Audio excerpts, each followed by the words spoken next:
Good afternoon, and welcome to the fourth edition of Meet Inquirer Multimedia. This is the monthly forum of the Philippine Daily Inquirer, INQUIRER.net, Radyo Inquirer, Inquirer Bandera, Inquirer Libre, Cebu Daily News, and our social media and mobile platforms.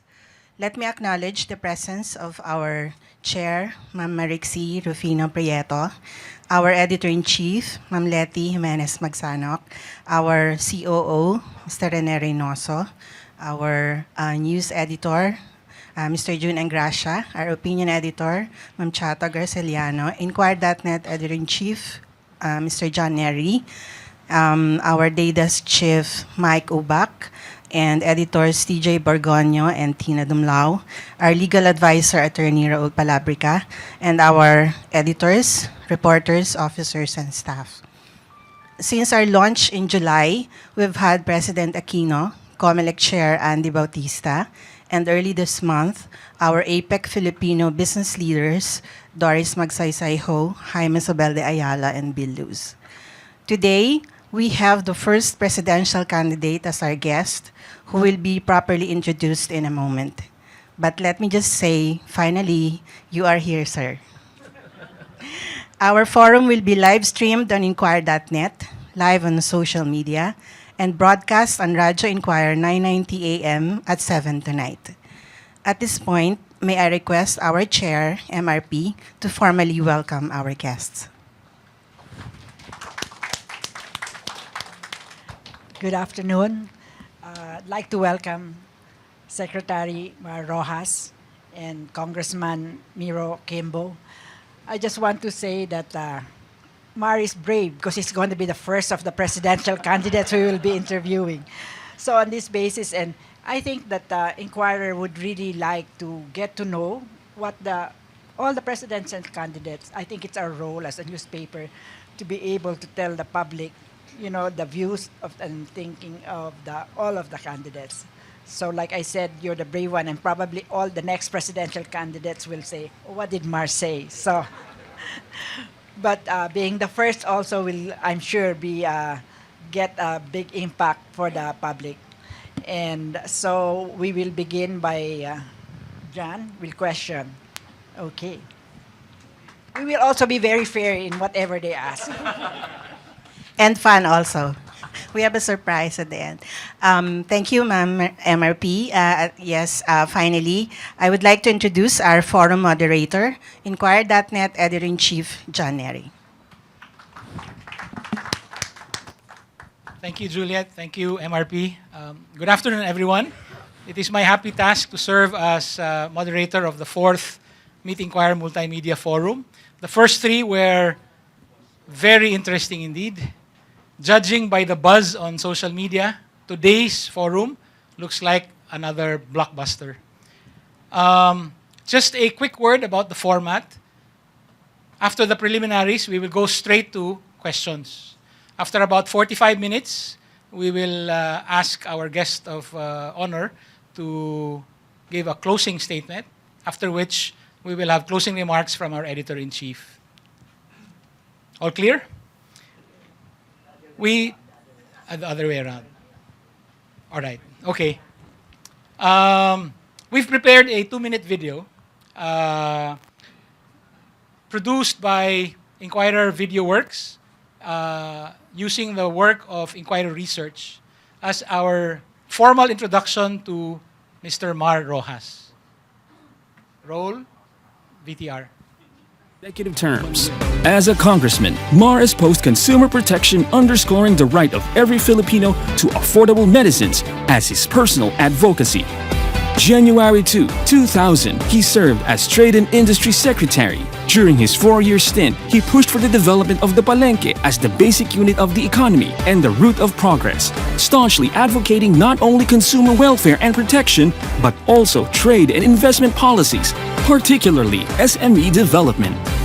Hailed as the father of the call center and business process outsourcing industries, he also pioneered the establishment of high-technology industry centers and the promotion of the BPO market in the country, particularly call center operations, hence providing jobs and incomes to Filipinos.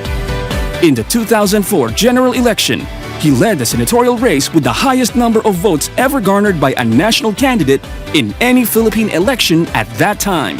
As a senator, he chaired the Senate Committee on Trade and Commerce and on Economic Affairs, while he co-chaired the Oversight Congressional Committee. Owing to his record of accomplishments as a public servant and political leader, the international community described him as one of the young leaders in politics and business who will bring Asia and the Pacific to the forefront of world affairs. He was named as one of the global leaders of tomorrow at the 1996 World Economic Forum and was awarded by the Singapore government as the 16th Lee Kuan Yew Fellow in 2002. In 2007, he was conferred the Carlos Palanca Leadership Award, Gawad Dangal ng Lahi, for serving as an exemplary leader and role model to the Filipino. Simula pa lang ito. Laban pa rin tayo. Ako si Mar Roxas, tinatanggap ko ang hamon ng ating mga boss. Let's all welcome Liberal Party presidential candidate, Mr. Mar Roxas. Manuel Mar Araneta Roxas.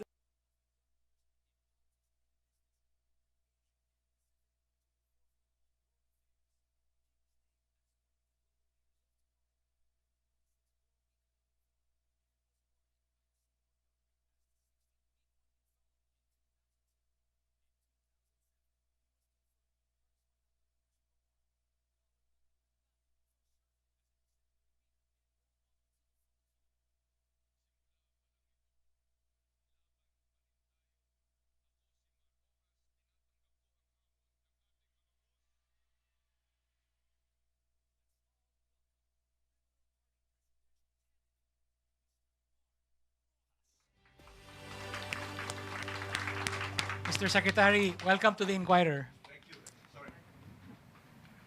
Thank you. I wish I could have a copy of that so we can use that in our campaign. For a minimal fee, yes.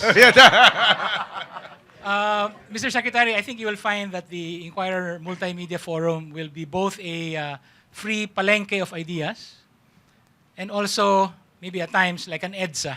There will be some obstructions that you have to get over. Let's get right to the questions. I'm happy to be here. Thank you very much for inviting me. The first question is from the Inquirer Editor-in-Chief, Mrs. Magsanok. Mr. Mar.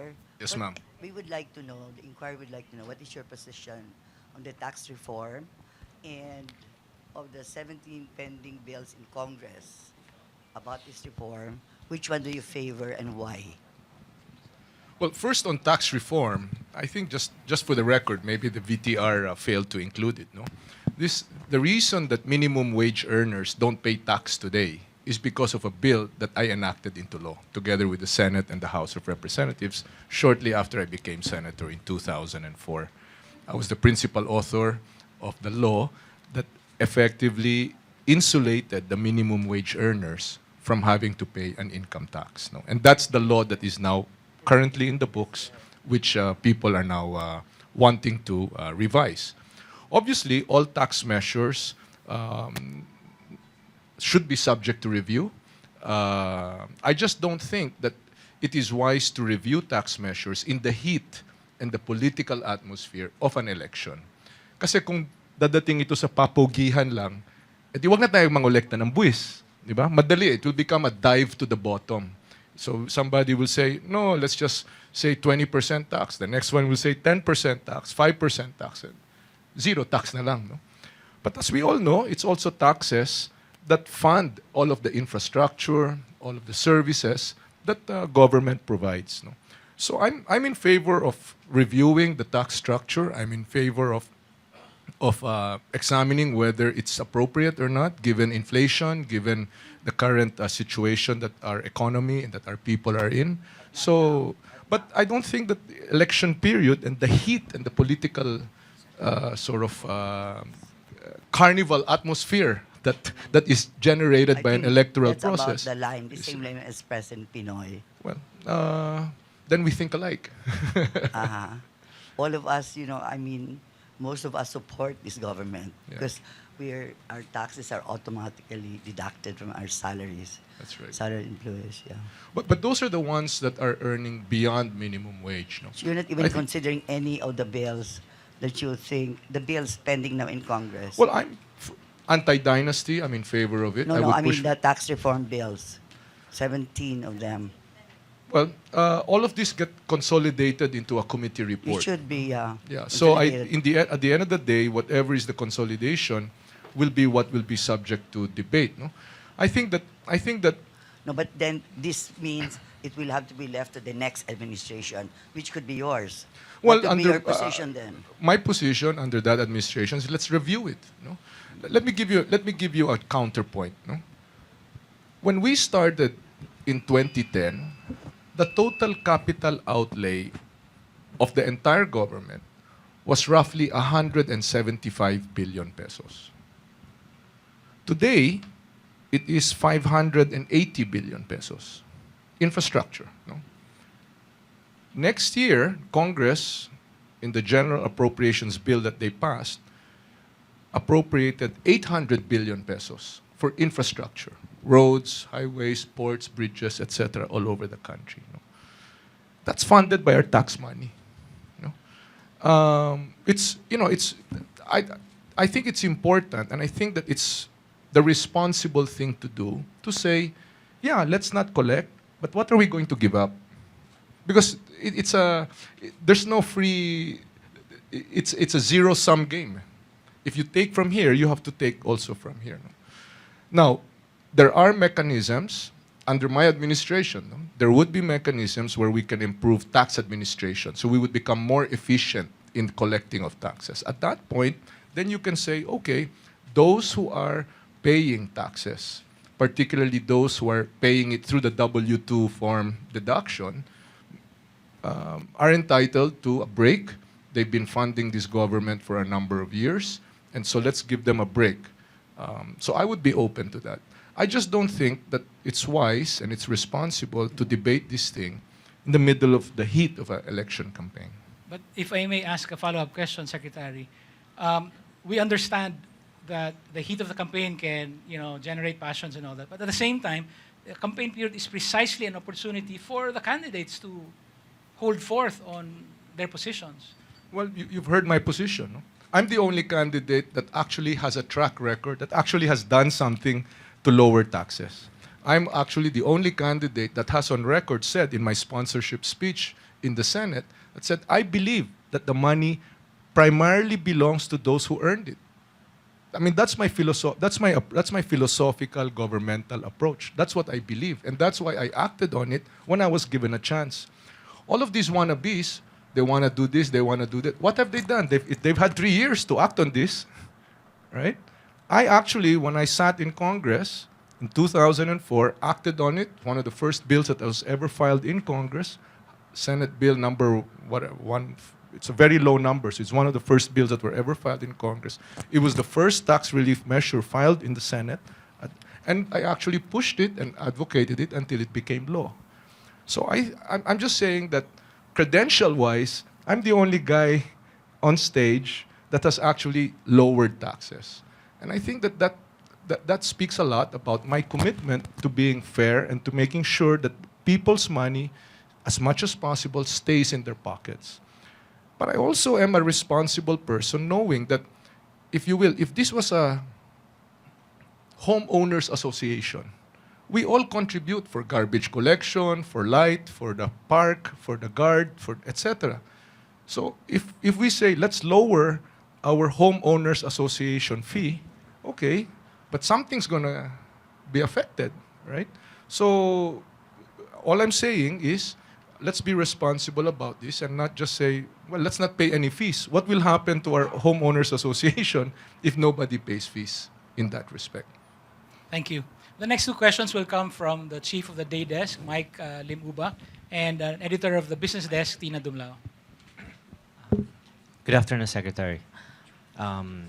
Being the anointed candidate of the president, you are blessed with a very well-oiled political machinery to run a nationwide campaign. At the same time, you will be saddled with the also you'll be weighed down by the shortcomings of this administration. You know that all of this MRT, Tanimbala, slow response to Yolanda victims, etc.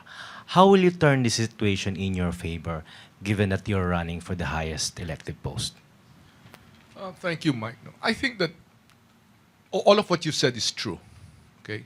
Except for the well-oiled machinery part. That's not necessarily true, okay? But you must remember that Daang Matuwid started out, continues to be, and is dedicated to being a reform movement. No? When we started out, this was to correct all of the sins of the past, all of the weaknesses, all of the corruption, all of the really stealing, outright stealing, the lying that was happening in the past. No? And that is the same DNA, if you will, that we hold now and into the future. We are not saying we have reached perfection. We are not saying there's no more corruption. What we are saying is corruption has been substantially reduced, but it continues. And that's why we need to continue the fight. Hindi pa pwede na relax na lang tayo, we'll rest on our laurels and say, oh, ipagpatuloy natin ito. Hindi. Ipagpatuloy natin yung diwa ng Daang Matuwid. Ipagpatuloy natin ang mga programa natin na epektibo. No? At ipagpatuloy natin yung laban natin kontra sa tiwali, kontra sa inefficiency, kontra sa mga naghari-hari, kontra sa lahat ng pampabigat sa ating mga kababayan. No? So that is how we are campaigning, that's how we look upon ourselves, and that is what we hope to communicate sa ating mga kababayan. Just a follow-up. This may be putting the cart before the horse, but if you will be elected president, will you pardon those who will be convicted in the Napoles 10 billion scam, PIDAP scam? Well, two things, no? It's both a technicality and it's also of essence. I think this is where it's really very important, no? Pardon must come with conviction. Di ba? I mean, you can only pardon somebody after conviction. There is no pardon if there is no apportionment of blame or of if not blame, of culpability. Di ba? Part of the reason, I believe, from a societal point of view, and by the way, I just want to thank you because these questions are very thoughtful and it gives us a chance to scope out and think about things in broader terms. No? Part of the reason we have many problems today is because there has not been clarity in the past about what is right and what is wrong. Diba? Even today, there is a resurgence of, Marcos years were good years. Diba? I mean, hindi malinaw eh. Diba? So just to bring it back, no, to your specific question about pardon, tanggapin mo ang sala. No? Yes, I did this. Yes, I seek pardon. Di ba? True pardon, true remorse comes with it the acceptance of what you did, of what your fault is. Hindi pwede na, I'm innocent, never ko ginawa yan, pero i-pardon mo ko.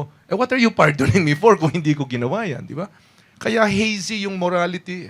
Kaya hazy yung right and wrong sa lipunan natin. Kasi hindi malinaw. And restitution too, and ibabalik. Yes. Yeah. Ibabalik. Well, I mean, kung may babalik pa yan, hindi. Pero para sa lipunan natin, ang pinakamahalaga is, ginawa mo ba yan o hindi? Tanggap mo ba na may kasalanan ka o wala? Kasi kung wala yon, what are we pardoning? Diba?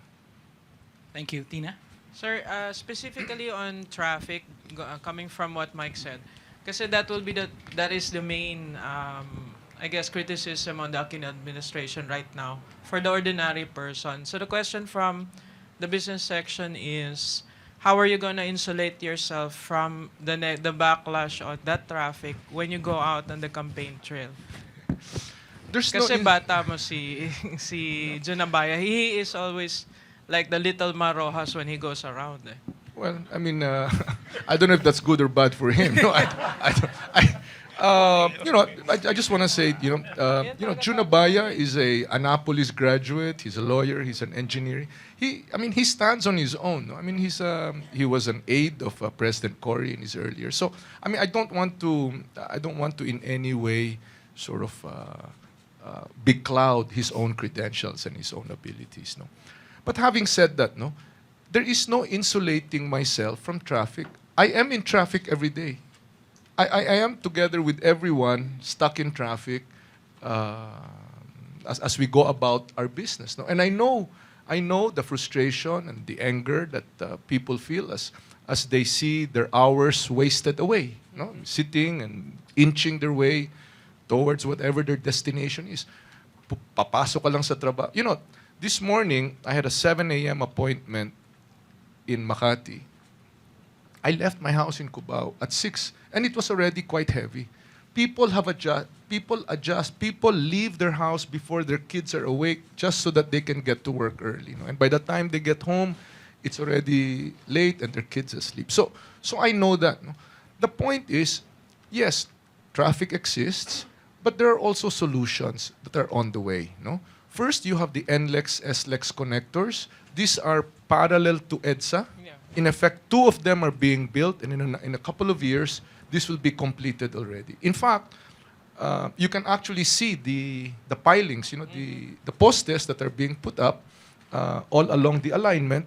And this is, in other words, all the vehicles that are on EDSA today will have 6 and 6, 12. We'll have 12 additional lanes to use once these things are up. And it's actually being done and being built. The good thing about it is that it's being built through PPP, by private entities who have a record of finishing their projects. No? So, alam natin na matatapos yan. So that's number one. No? We construct more, and the construction is happening. Second is decongestion. No? One of the things that I didn't get a chance to do, but certainly will do, given the chance, no, is to reconfigure all of the franchises of buses on EDSA and on the main thoroughfares in our country. Ours is the only city, ours is the only metropolis in the world that has multiple bus lines operating along the same route. All others, iisa lang yan eh, para pila-pila. All of the other countries, all of the other cities, pay their drivers a set wage, hindi porsyento. So walang habulan sa pasahero. A huge part of the traffic is the habulan, the karera, to get to the next bus stop because that's the way the incentive system is of the drivers. Kung hindi sila makakuha ng pasahero, bawas ang kanilang kikitain. So, naghahabulan sila, and so in fact, they block lanes para hindi sila maunahan. No? So, instead of having 4 or 5 lanes, kinakain ng mga sasakyan itong habulan Sir, nito. So, sir, I don't mean to be rude, but okay, if that's the solution, why doesn't Junabaya do it? maybe you should invite him to your next forum, no? But this is something that's quite clear. It's not going. Believe me, even if I became president, it's not going to be easy. But it's very clear why. All of these bus companies have a franchise. So we have to go to Congress. You cannot just, the Constitution says, you cannot just abrogate somebody's contract with the government. So I will have to go to Congress, and I will, to ask for a revision in the franchise law so that, in fact, we can now rebid out, not to grant to any one person, but we will now rebid out to one entity. You get now to ply EDSA, Quezon Boulevard, etc., all the major thoroughfares, and say your buses cannot be more than 7 years old. Your buses must be LNG driven. Your buses must be driven by drivers who are paid a set fixed wage. Buses must be the specs, no? Which is what the standard would be in the rest of the world. No? Sir, second question ng section. I mean, how much, because they're also criticizing you for, I guess, parang getting credit for something that you did not do. So, how about, in your opinion, how much of the economic growth in this Aquino administration can really be credited to this administration, and how much of it from GMA's time, since you were also there? Parang, can we really make that distinction or not? I think so. I think you look at the business confidence, you look at the amount of investments that have come in 2010, 2009, prior and thereafter. No? One measure, I mean, you're in the business desk, Tina. One measure is you take a look at the PSE, which is a forward-looking indicator of confidence internationally and domestic. GMA time, it was at 2,000, 1,000 what something, right? It touched 7,000. It's at 6,000 something today. No? So it's what, 3 times, nearly 4 times what it was. The point that I'm trying to make, and then let me just go back to your previous question, Tina. No? Sometimes I find it amusing, no, that yeah, we all complain about traffic, right, and so on and so forth. But I gave you a specific plan, right? I gave you a how-to, a to-do, no? And I would request that maybe the others also likewise come up with their own plans. Because madali ito magsabi na, oh, may traffic. But that's just like saying, may problema. Di ba? Ang pagkakaiba natin is, may problema, ito ang ating solusyon. No? And itong mga solusyon na ito will pass the test of common sense, will pass the test of what do other countries do, will pass the test of is it doable or practical. No? So, yun lang ang akin na we will never run out of problems. We will never run out of problems. When Tita Cory came into the presidency, we were roughly 50 million people. We are 100 million people today. That means how many more kabans of rice we have to produce? How many more hydroliters of water that has to be clean and potable to be delivered? How many more megawatts of power that has... We will never run out of problems. By the way, we're increasing by about 2 million Filipinos every year. No? I'm not saying that that's a bad thing. I'm saying that's a good thing. But as leaders, we need to be thinking about, what's going to happen, and we need to be preparing for that. And right now, I find that we are in a virtuous cycle. Meaning, please don't get me wrong, no? Our problems are byproducts of growth, of development. No? Masikip ang airport. My gosh, yes. There were 50 million paid seats domestically last year. 50 million. I mean, yeah. So, syempre, nag-iipon ng mga eroplano, no? Pero, malulutas yan. We're getting new radar, and so on and so forth. Whatever else that NAIA is doing to be able to accommodate this traffic. No? Just the other day, I ran into Mr. Bautista of Philippine Airlines. They're bringing in another 8 jumbos. So the point that I'm trying to make is that these problems are problems because, in fact, we are growing. I'm not saying the problems don't exist. What I am saying is, mga kabahagi ito ng ating kaunlaran. And so, we keep solving it, and we keep addressing them as they come along. Thank you. Mr. Secretary, we just want you to know that we in the Inquirer will hold the other presidential candidates to the same standards. We will ask them the same questions. Thank you. Well, now, if you ask them the same questions, John, then they already know what they are, and so they already have seen my answer. Dapat ibang question naman. We will tweak the questions. Yeah, okay, We will tweak the questions. We have a question from Cebu Daily News. Or is that the Inquirer? Oh, I'm sorry. We have 4 bureaus in the Philippines. One of them is in Cebu. Our Cebu Bureau Chief, Connie Fernandez, is on the line.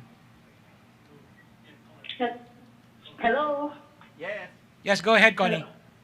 Hello, sir. Mayong hapon. Mayong hapon. Mayong hapon. Si Connie Fernandez ni sa Inquirer Visayas Bureau. I am based in Cebu. But ang question naman is about Negros Occidental LT kay Congressman Benitez. Yeah, I'm sorry. Kay Albi? Oo. Oo, kay you met him early this month. Ano ang istoryahan niyo, sir? I was told to ask in Ilonggo. Hambal niya sa akon nga ginasuportahan niya ako. Kag sa akon nga pagkahibalo, nga sa Biyernes, ini nga Biyernes, nga Okay. mabisita ako dra, inimbitar niya ako, kag Okay. ipakita niyang iya nga pagsuportar sa akon. So in Tagalog, No, sir, you have, like Justin Trudeau, you have to translate into French. yeah. Ano, I was asked about Congressman Albi Benitez, who is actually from 3rd District of Negros, no? Negros. Yeah, and so we met, and the lady asked, "What did we talk about?" And I said, "Well, Albi told me that he was supporting me," and I said, "Na, in fact, this Friday he invited me to an event in Bacolod, in Negros, and I'm going to where he can show his publicly his support for Daang Matuwid." Yeah, so that was my translation. I hope you agree. Yes, it's good. Sir, can I ask one more question? Oh, gid lang eh. Just one more. Oh, gid lang. Yes, of course. Sir, but how come, sir, there are two provincial chairs in Negros Occidental? One is Albi, and then another is Governor Coscuela. Nga duha kabilog sila. Why not just one? si And then, naaman si Albi nagdalagan as independent candidate when he is the LP chair, and Coscuela was the one signing the COCs of all LP candidates in Negros Occidental. Well, there are local dynamics that affected the whatever the signings or the chairmanships. No, Albi is the LP chair. Was the LP chair. There were local dynamics. I think what's important is that I hope that it will be in the Inquirer headline that on Friday Albi will be there to answer your questions, and he'll be making the laban sign. So simple man lang ina kag naka amarillo dilaw si Albi sa Biyernes. Yeah. Thank you, sir. Thank you Yeah. very much. Thank Okay, you. thank you very much, Connie. But I'm curious. She's in Cebu, but she asked me Negros questions. Okay lang yun. Oh, no, she's the for the Visayas. Visayas. Visayas. For the Visayas. The next two questions dealing with the Aquino family will come from Day Desk editor TJ Burgono and then INQUIRER.net reporter Julian Lavdesus. Hi, sir. Good afternoon, sir. I Sir, the president has always vowed all-out support for you. But what about the president's sisters? Has there been any statement from them saying, yes, Mar, don't worry, we're solidly behind you? Well, two things, no? The short answer is yes. Okay. But I think that we must put this in context. The president's sisters have always been very private people. No? Lumabas sila sa kanilang cocoon because kapatid nga nila si Pinoy. Di ba? Pero hindi naman nila ako kapatid or kamag-anak. No? So, nauunawaan ko na komportable sila sa privacy, sa kanilang mas tahimik na pamumuhay. No? Ang masasabi ko lang, and I'm sure that your cameraman was there also, when we filed our certificates of candidacy, Ate Bolsi, and Viel were there. Pinky also on another occasion has also shown her support, as well as Chris. We have a conversation. There's a conversation going on.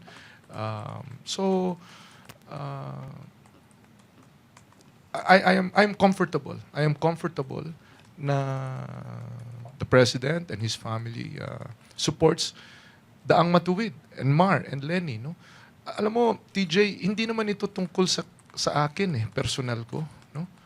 Tulad nung sinabi ko nung tinanggap ko yung hamon, laban ito ng tatay ko, laban ito ni Ninoy, laban ito ni Tita Cory, laban ito ng Pangulo, laban ito ng lahat ng Pilipino na nais mamuhay ng may dangal. Nais mamuhay na kung kumayod ka, aasenso ka. Nais mabuhay na hindi mo kinakailangan na sumipsip or magparamdam or humalik sa kahit kaninong singsing para lang makakuha ng atensyon. No? So this is a fight that goes back to our forebears. Hindi naman ito laban ni Mar. Laban natin lahat ito, laban ng mga ninuno natin ito, na itinutuloy natin kasi hindi pa tapos ang laban. Di ba? Lumaban tayo nung panahon ni Tita Cory, Okay? Kita natin, magmula noon, ay nawindang tayo, nawala tayo, kung saan tayo dumating. O, ngayon, bumalik si Pinoy, laban ulit ito. Kaya, ang Pangulo, sinusulong niya itong laban na ito para nga hindi na maulit yung ating pagwindang or pagkawala, no? Na pumunta sa kabaluktutan, pumunta sa kawalang pag-asa. So, sinusulong natin itong laban na ito para sa lahat ng mamamayang Pilipino, sa bawat pamilyang Pilipino na nais lang na makaahon, no? Sa kahirapan. It's not personal to me.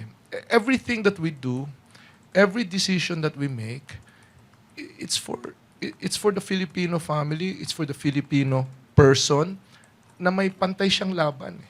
Diba? I mean, there's no... Tingnan mong Pilipino, mabigyan mo lang ng chance, pantayin mong laban, they excel. We are world class. There are 10 million of us who are operating at world standard all over the world. There's 1 million Filipinos that are operating at world standard sa BPO, IT, call center industry dito. In addition to that, there's another 1 million Filipinos who are entrepreneurs who are doing work through the internet. They are editing manuscripts, they are teaching English to Koreans, they are doing graphic design work, etc. And we are world class. It's just that the system in our country abuses, puts down, makes it difficult. And yan ang laban natin. Tatanggalin natin, tinatanggal natin ito. Hindi ito madaling laban na ito. Pero iniisa-isa ito, tinatanggal natin ito, at para makasulong tayo na makaahon tayong lahat. Thank you. Thank you. Julian? Julian. Hi, sir. Yes. Hi, Julia. I'm sorry my answers are long, but I feel passionately. I mean, it's not... You can send us the edited version later. Oh, okay, sige, yeah. I'm sure that your editors will... Yes, sir. Sir, if you ever got elected, can the public expect a fair treatment on the cases that could be possibly filed against President Aquino under your administration? Yes, absolutely. Up to what extent, sir? What do you mean, up to what extent? What if Fair. yeah. What is the law? I don't expect any cases to be filed, but there are always cases. I mean, you can never. You know, I learned this very very early on as a young intern, as I was just finished graduate. No? You can never stop anybody from suing you, di ba?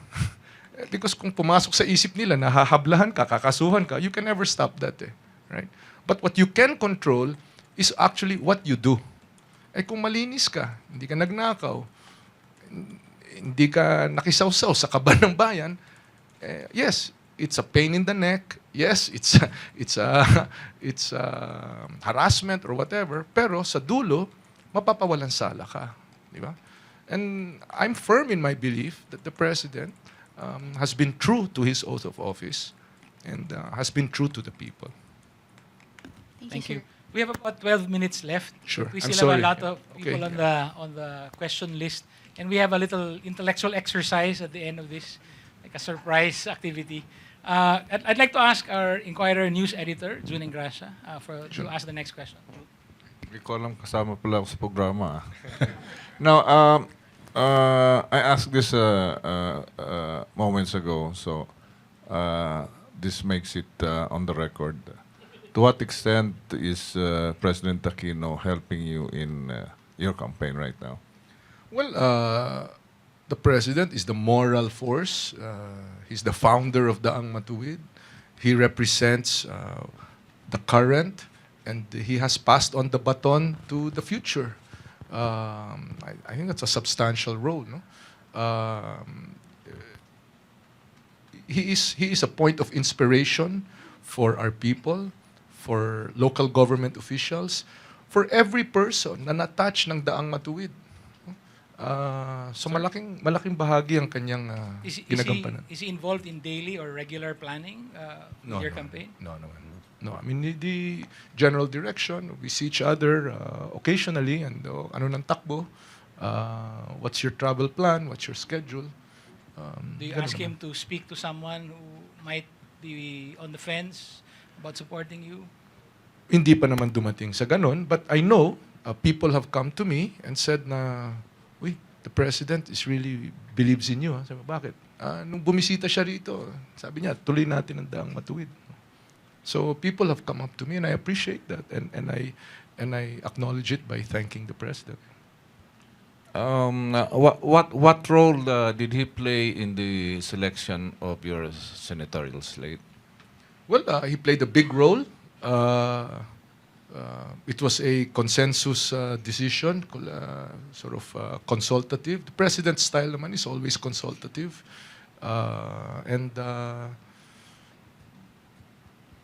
Bilang ama ng daang matuwid, ay matimbang din, mabigat din ang kanyang views on the matter. Were there any candidates that you disagreed on that LP slate, the senatorial? As a senatorial slate? Well, there was always full discussion on candidates. But in the end, there was a consensus. And we believe that this is a very good slate. I mean, each one pwedeng iharap sa tao ito. Wala kaming kinahihiya na kandidato. Sir, we have questions, many questions from social media. If it's possible, maybe you can give quick answers so that we can have more questions from social media. I'd like to call on the social media editor of Inquirer, Fe Zamora, to ask the questions. Fe. Majority of the questions are focused on Daang Matuwid. And they want to know if you're going to push through with Daang Matuwid despite the lubak and the potholes and everything. And some of the drivers are not so responsible. Like June Abaya was mentioned several times. And the question came from Mila Aguilar, Wilhelm G., Bong Moya, Congressman Kawatan, Chase Custodio, June Logto, and others. Will you answer? Are you going to continue with Daang Matuwid? Oo naman. We're not saying that wala nang lubak. We're not saying na makinis na. Diba? Sinasabi natin is pag may nakita tayong lubak, edi tutukan natin at lutasin natin kung anong problema. Kung merong mga driver dyan na hindi tama ang pagmamaneho, edi panagutin natin at tanggalin natin, alisin natin. No?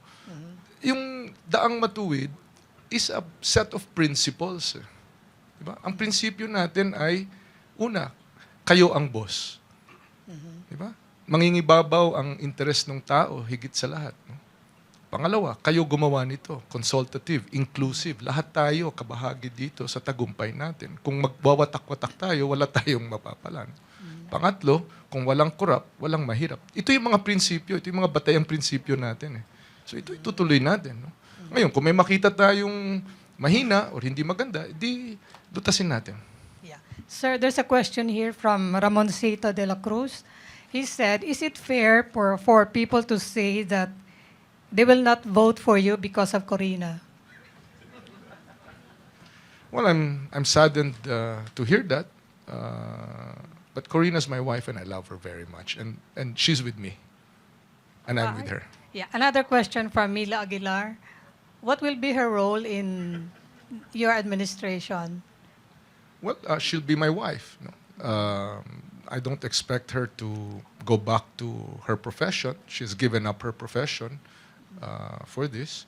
I expect that her charity work, her foundation work, na nasimulan niya, yung kanyang Chinelas Foundation, itutuloy niya. So that will be her role. Yeah. I think this should be the last question from Corazon Meneses. People are bored with your trying hard image and sarcasm. Are you going to change this, or how do you handle this? I don't know. I didn't think I was sarcastic. I thought I was a pretty exciting guy also, not so boring. No, but I'm not. This is ako ito. Kung ano nakikita nyo, ayun yun. No? Wala akong tinatago sa inyo. Wala akong nililihim. Makikita po ninyo, 20 taon na malinis na panunungkulan. At sa bawat pagkakataon, ay nangibabaw sa pananaw ko ang interes ng sambayanan, ang interes ng tao. So, inaasahan ko na may kahalagahan ito sa inyo, makikilala ninyo ito, makikilala ninyo ako, na ang nais ko naman lang ay umunlad tayo at guminhawa ang buhay ni atin lahat. Sir, but you were Mr. Excitement in 2004. You're the first candidate to win 19 million votes in a Philippine election. What was going for you at the time, which others might not appreciate today? I think that election, John, the Senate is a beauty contest. I can be the second, third, fourth, fifth. In fact, I can be the 12th choice of somebody. I'll still get that vote. Kasi you have 12 chances. In this election, even if you're second choice, you don't get the vote, di ba? So it's a very very different dynamic, no. Maybe in 2004 I was the new guy on the block, bago. There's always something about novelty. But I think mahalaga din naman na kung nakilala ninyo ako nung Mr. Palengke ako, 2004, hanggang sa ngayon, palagay ko, wala namang pagbabago. It's the same guy. Diba? Medyo seryoso lang ang mga hinawakan natin dahil hindi lang sa trade and industry, hindi lang sa palengke, mga unos ng bagyo, mga kalamidad, peace and order, etc. No? Iba itong mga problema na hinawakan natin ngayon, kaya hindi naman pwede na pa-smile-smile lang tayo. Mga seryosong problema ito. Ang problema ninyo, siniseryoso ko. No? These are serious problems, and it requires serious look and attention. And it requires serious solutions. Hindi yung parang wish ko lang or magic wand, abracadabra. No? 100 million people, John, their lives, their futures, ang nakasalalay dito. So ganun. No? It's the same guy. The same Mr. Palengke guy is the same guy inside me. And I love this country. I love our country as much now as I did then. So not sarcastic, but dead serious. Yeah, I hope so. And kung may nasaktan man ako kung akala ninyong sarcasm, wala pong intention. I'm afraid we have time only for one last question. I'd like to ask the news director of Radyo Inquirer, Arlene de la Cruz. Hi, sir. Sir, Sa umaga lang tayo sa telepono. Sa telepono lang po. Sabi niyo po kanina that daang matuwid is a DNA. Ang tanong ko po ay, ilan sa daang matuwid o sa umiiral na daang matuwid ngayon ang ipagpapatuloy niyo, meaning will you appoint members of this present cabinet in your future cabinet? Arlene, halos lahat ng, if not all, no, ng mga nasa kabinete ngayon ay nagsilbi na ng 6 na taon. So, mga nagsasabi na yan na huwag nyo na kaming asahan na magpapatuloy, no, dahil nais na rin namin na bumalik sa tahimik o sa pribado or kikita naman kami sa pribado sektor, kumbaga. No? So, we have not crossed that bridge, and I would expect that, in 2016, new set of problems, new set of people, fresh eyes, fresh energy, would be good. No? Sir, I'm looking at my boss, and I have to make room. Our last question is from our opinion editor, Chato Garcilian. Yes, ma'am. Hi, Ma'am Chato. Hi, sir. Just a quick one. Many people acknowledge, of course, that Daang Matuwid is a moral force despite all the problems, etc. But there is disappointment in the sense that it is so far removed from the common folk. Okay? People say, in fact, that you and the president are prisoners of your class, etc. Now, those are just comments. Once upon a time, when you were trade secretary, you used to take the MRT from your home in Cubao to Makati. Of course, you got picked up by your limo, but still, there was this idea na nandun ka sa where it is, where the pulse is. It didn't happen in this term, or maybe I wasn't looking hard enough. How, sir? Paano nyo maibaba yung sa mga boss para lumapit sa mga boss na para sa inyong presidency? Yan. Salamat no na naalala ninyo tayo yung pinakaunang sumasakay sa MRT. Marami diyan kumopya na lang eh. Pero pero pero tayo yung tunay. Itago na lang di ba? natin sa pangalan. Di ba?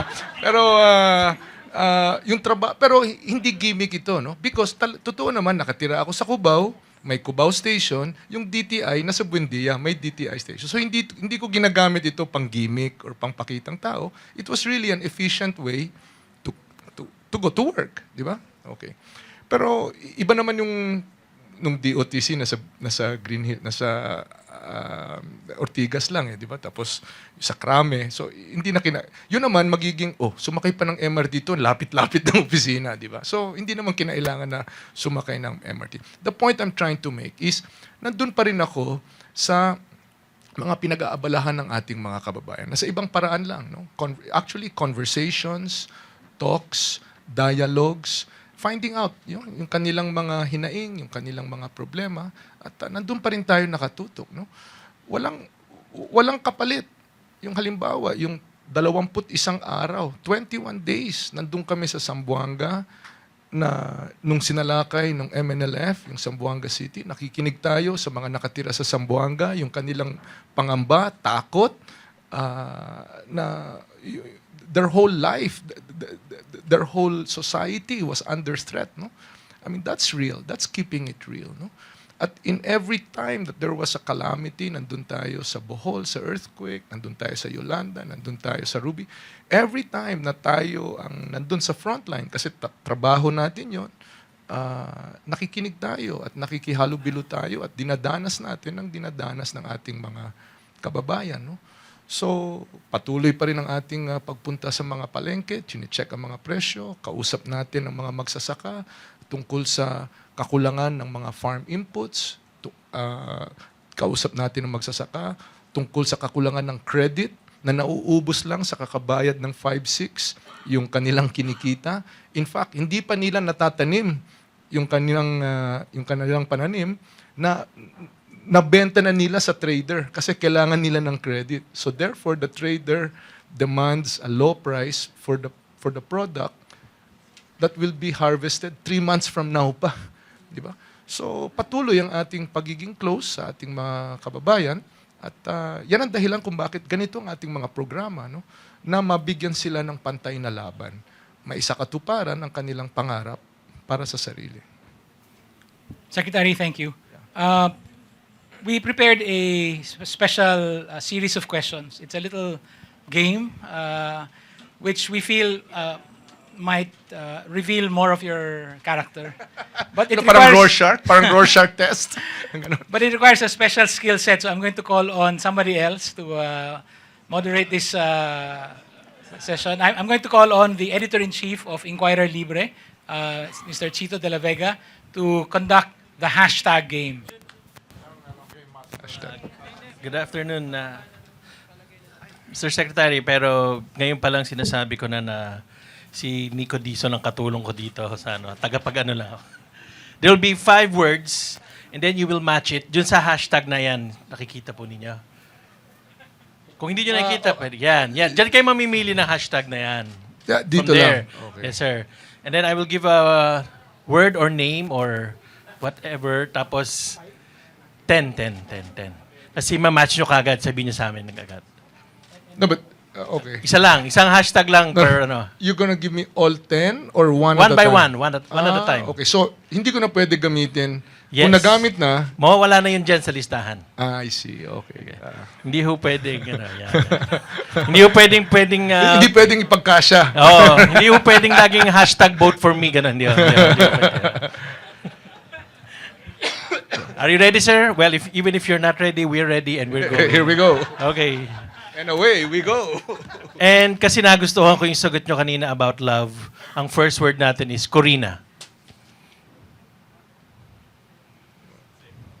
Well, Hashtag. pwede yung... Isa lang, walang nung pwede, sir. Isa lang talaga.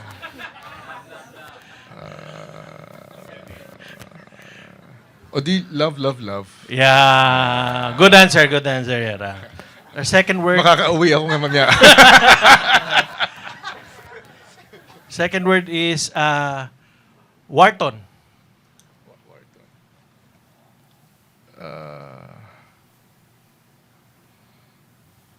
Well, well.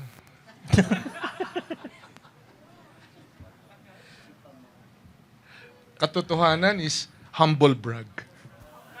Brag. Humble pero, uy, nakapasa ako doon ha. For your information, sir, si Pangulo talagang sumagot. Ganon? Oo. Hindi ko naman kayo pressure ha. Our Pero binabasa natin na kung isa-isa. Our next word is MRT. MRT. Achieve pa more. Noynoy Aquino.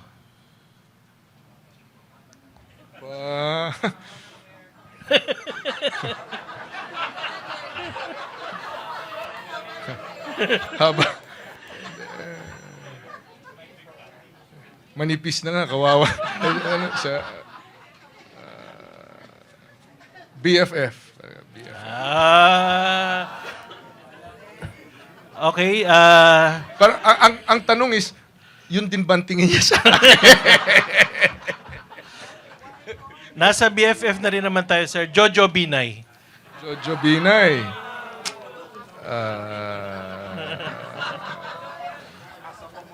Push pa more. May nagsabi sa amin, isama raw namin to eh. Goya. So, that's our pet. Yun, sir. So, Yeah. Goya is a Labrador. A Labrador. Labrador na. Pet niya.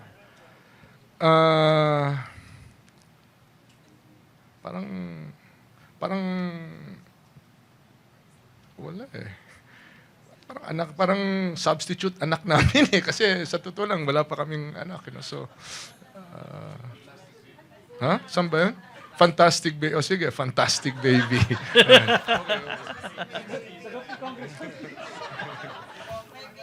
Grace po. Grace po. Interesting, ha? Second chance.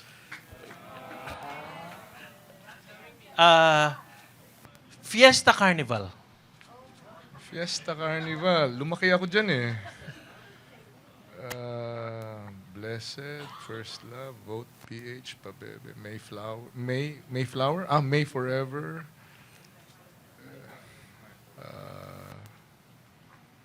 Masaya. Basta memories ko dyan. Masaya, cotton candy, popcorn, sumasakay sa Chubibo.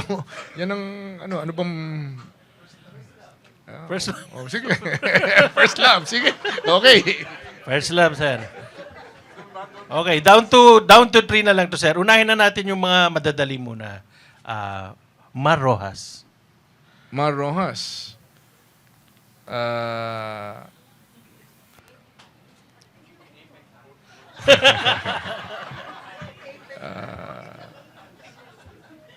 Vote PH.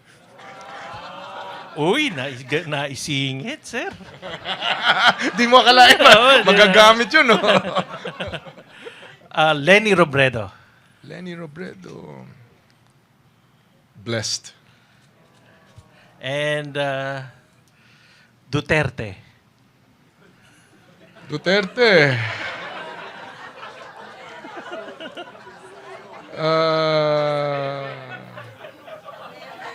Asa pa more.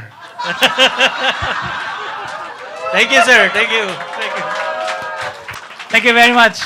I'm going to call on the editor-in-chief of the Philippine Daily Inquirer for closing remarks before we ask our guest for his closing statement. Ma'am? Yeah, last question. Yes, ma'am. Hear it. Okay. No, I just noticed this TV ad, your latest, I think, and you're not looking at anyone. You're talking to someone. I don't think it's effective at all. You're not. Who are you talking to?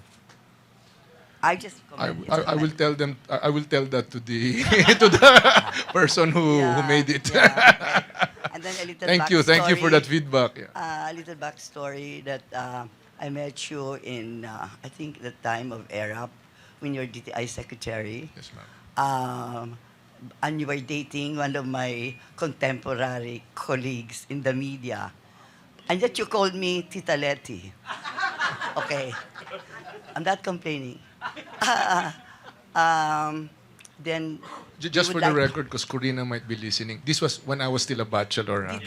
I secretary, I said.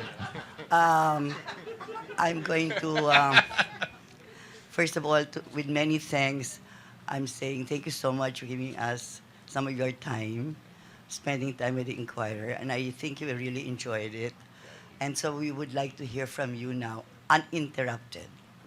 Okay, thank you. Well, no, I want to thank you, and I want to thank you, John, and all the organizers, and Tito Marixi, and all of the staff and members of the Inquirer family. You know, I came in here, I was saying, parang akong pumapasok sa dentista ko. No? Ano kayang barina na gagawin dito or ano man. No? But I had a great time.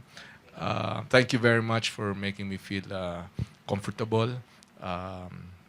Questions were hard, but I thought were fair. So thank you very much for that. No? At siguro doon naman lang ang aking pakiusap sa ating mga kababayan at sa inyo lahat. No? Na tingnan din lang po kami na pantay at timbangin kami. No?